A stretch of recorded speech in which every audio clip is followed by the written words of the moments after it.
Okay, guys, so this is mini quiz number 2. Every mini quiz we do, guys, sooner or later, I'm going to make a video on it.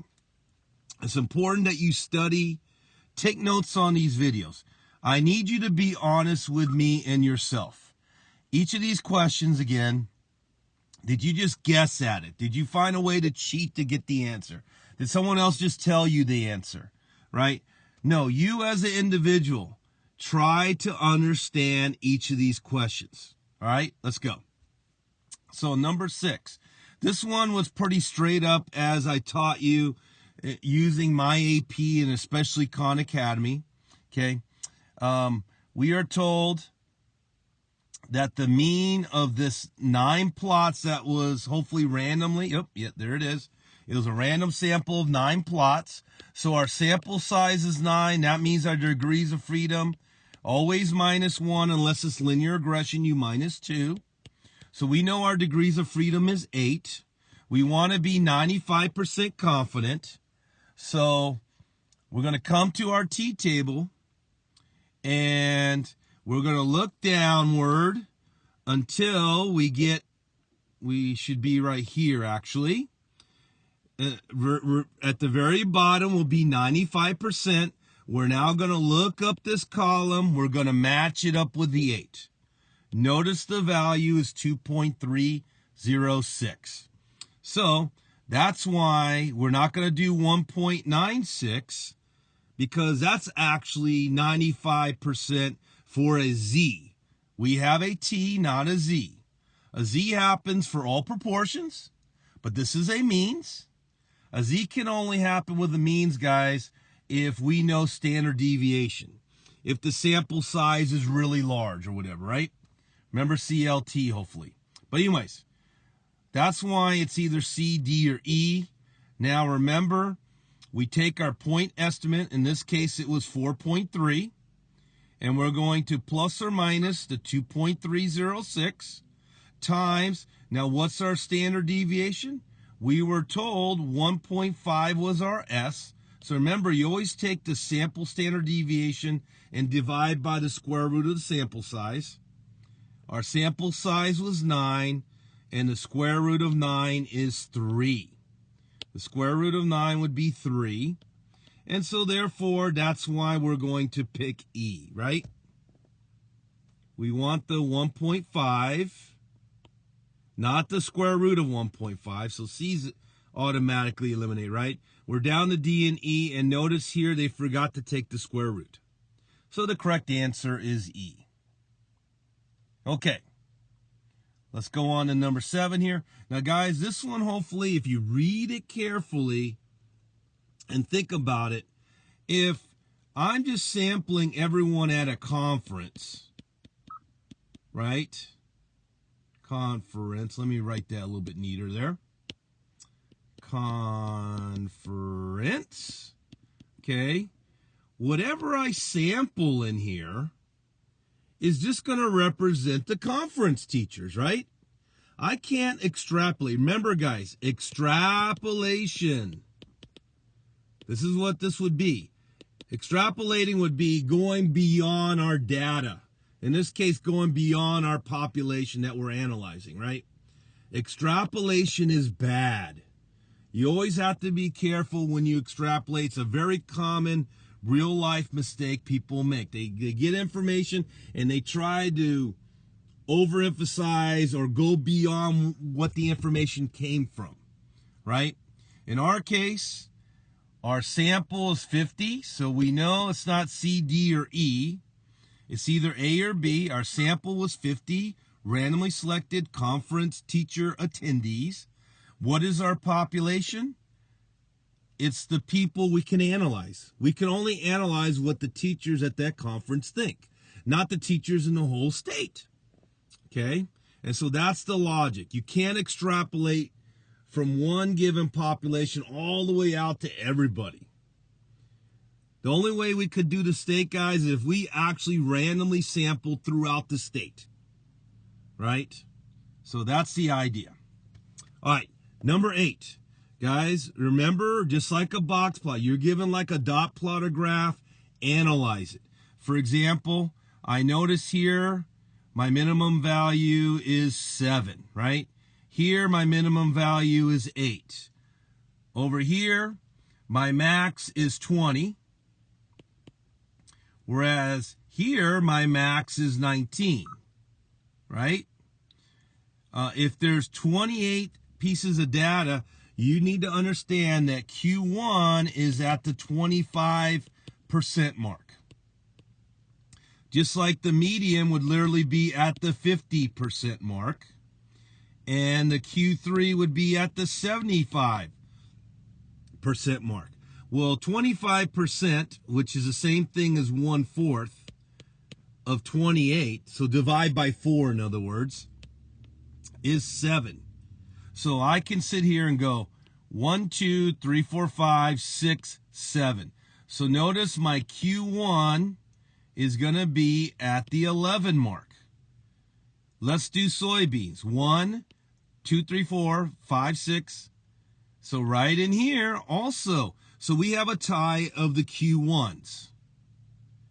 Let's count another 7, 14. So 1, 2, 3, 4, 5, 6, 7, 8, 9, 10, 11, 12, 13. So notice my median is at the 14% mark. 1, 2, 3, 4, 5, 6, 7, 8, 9, 10, 11, 12. So notice my median also ties. Let's count from the other end here, guys. 7 in, and we'll find our Q3 value. 1, 2, 3, 4, 5. So 6, 7 would be right here at the 16% mark. 1, 2, 3, 4, 5, 6, 7. So it ties at Q1, median, and Q3. That means, where is the corn greater? Well, it can't be at the first quartile because there's a tie. Can't be at the median because there's a tie. Same with Q3, the third quartile, tie. The range is the correct answer, right? Because remember, for corn, it's 20 minus 7. Max minus min is 13. Whereas for the soybeans, it's 19 minus 8, which is 11. So an interquartile range, guys, is no good. Oops. Sorry about that. Interquartile range is no good because if Q3 and Q1 are the same, then their interquartile range is the same. So the only logical choice would be D. So what should you get from this problem, guys? You have to do what I did. Analyze the graph, break it down into the 5-number summary, go even maybe a step further, find the range in IQR, okay? And then they're going to question you about it. All right. Number 9. We're told we have a 2-sided test. We're assuming it's equal to 100.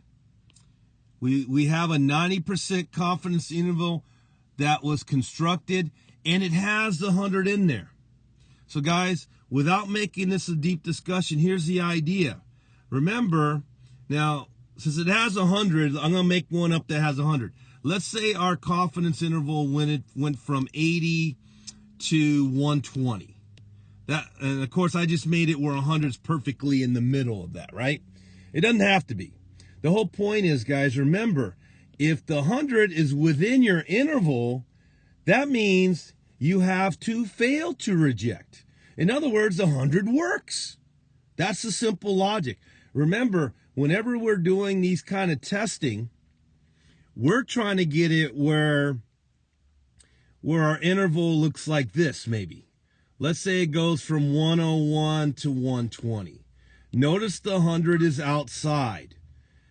When I have something like this, my p-value is going to be really small. So here, the p-value is going to be large. Here, when it misses, the confidence interval misses, you have to understand my p-value, this is where it's going to be small. This is where we would reject our H0, because remember, we're assuming it should be 100, but the 100's not in my interval. Guess what? We just kind of indirectly proved that 100 can't be right?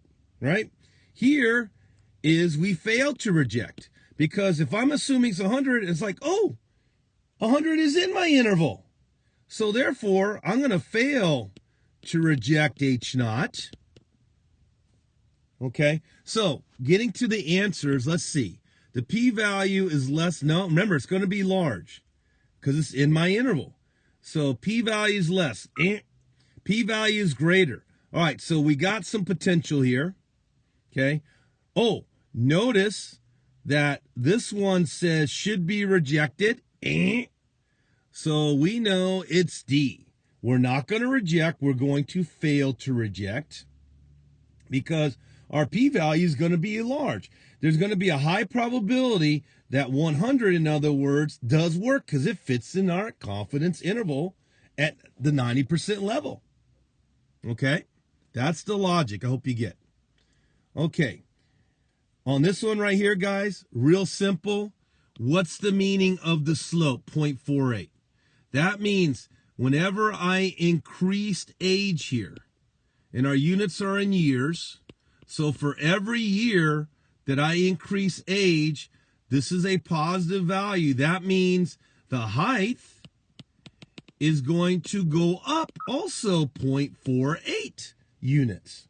So long story short, the height increases on average by 0.48 for every year. Now, if you look at each question, guys, they're switching the values around. That's how they trick you, okay? Why did they put in 0.29?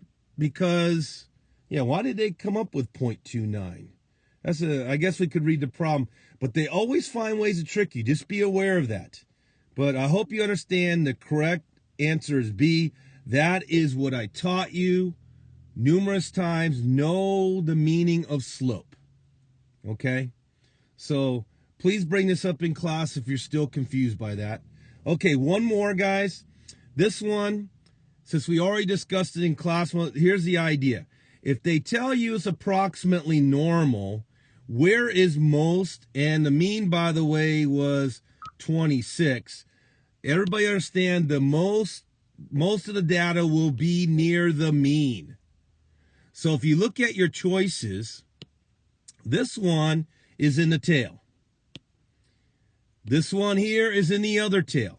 So A and E are definitely not going to have the largest amount because they're not close to the middle. Most of our data is going to be close to the middle mean. And so when you get right down to it, C is the ideal answer, right? Notice if I go from 24 up to 28, I am covering all of that middle. And remember, whenever you're within one standard deviation, that's almost 70%. Remember the empirical rule, 68, 95, 99.7. Two standard deviations would be 90%, 95% of the data, you see. But the whole point is, I know from 24 to 28, it's going to be over half the data. It's going to be close to probably 70% of the data. So guys, please make sure you understand these problems. If you have any questions, let's discuss it in class. See you around.